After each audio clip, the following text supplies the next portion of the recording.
I play Bryan Mills. Bryan Mills is a very complicated man.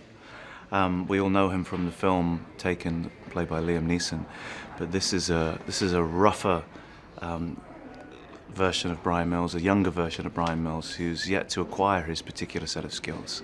This is right at the beginning of his journey, where something tragic happens in his family, and he is set on a path of that one-man wrecking ball that we know so well from the film. But he doesn't have, he hasn't got the eloquence yet. He hasn't got those skills to back him up. So luckily the CIA catch him before he does too much damage, and they watch him from afar. And Christina Hart, played by Jennifer Beals, hones him in and gives him a chance to redeem himself for the loss of his sister, to be part of her special ops, be part of her black ops team.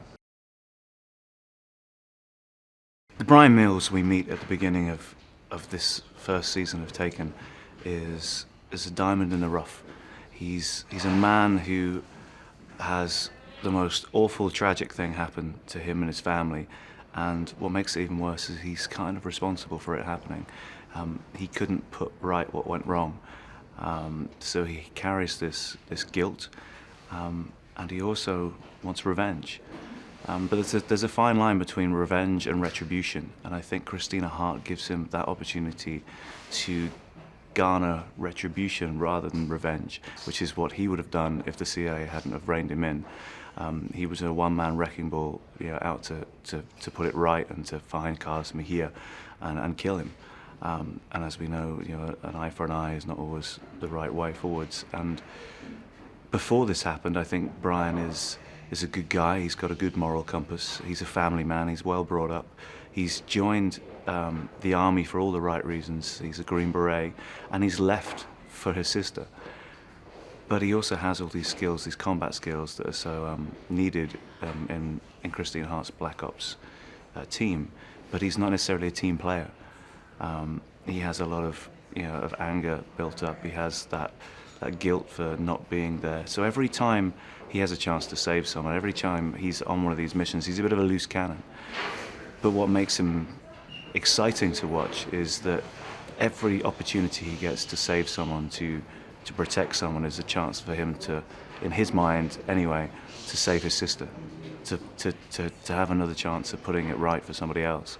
And that makes him relatable as a human being, I think, as well. He carries all this on his shoulders, but he has a desire to protect, and that's what makes him, the good guy on the show. I mean, he'll break the rules, he'll smash down doors, he'll get the job done, but he'll do it his way on his terms, and that's not, that's going to cause friction within the team. But I think that itself is a skill set that many people don't possess, that desire to protect and that forward momentum, to keep going forwards, to keep pushing through, and at all costs. Our imaginations, the logic of our imaginations these days has to believe everything we see on screen. So Bryan is just a normal guy. He has training in combat, and he has training with weapons and close quarter combat with some martial arts like Krav Maga, and I'm a Muay Thai boxer myself, so I've put a little bit of that into his style. But nothing is superhuman. Everything that he does is within the realms of possibility. And I think that's important now, because we watch a lot of TV shows where if we don't believe it, then it just becomes, to quote Shakespeare, sound of fury signifying nothing.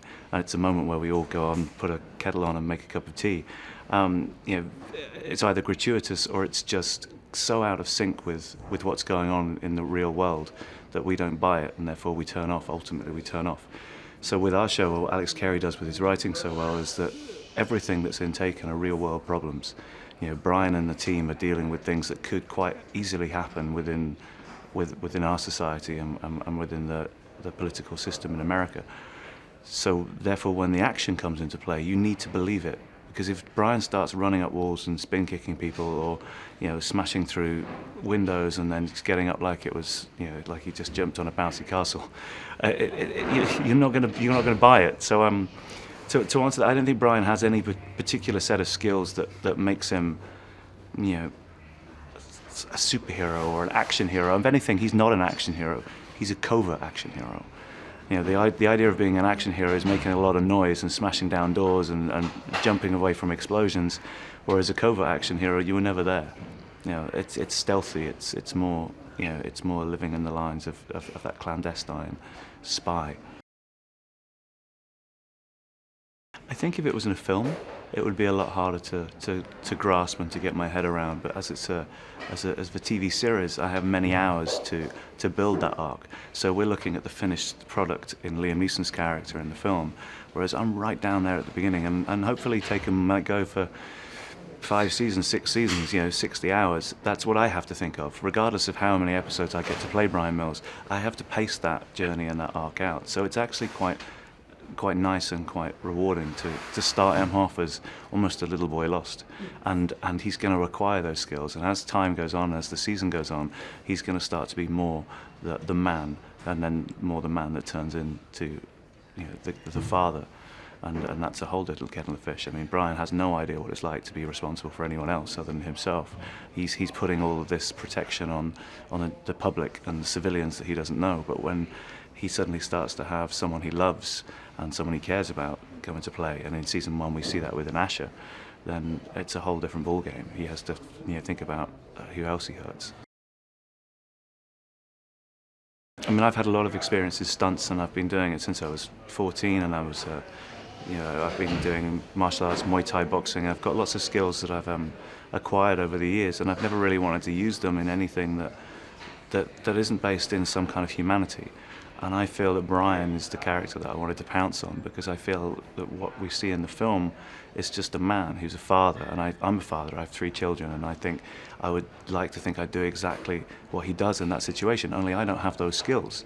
So that's what makes him, that's the element of entertainment and escapism, is that we can live out that fantasy through Bryan Mills, and we wonder where he learned those skills. And this is what I'm going to do now. I'm going to explore about how a man becomes that man.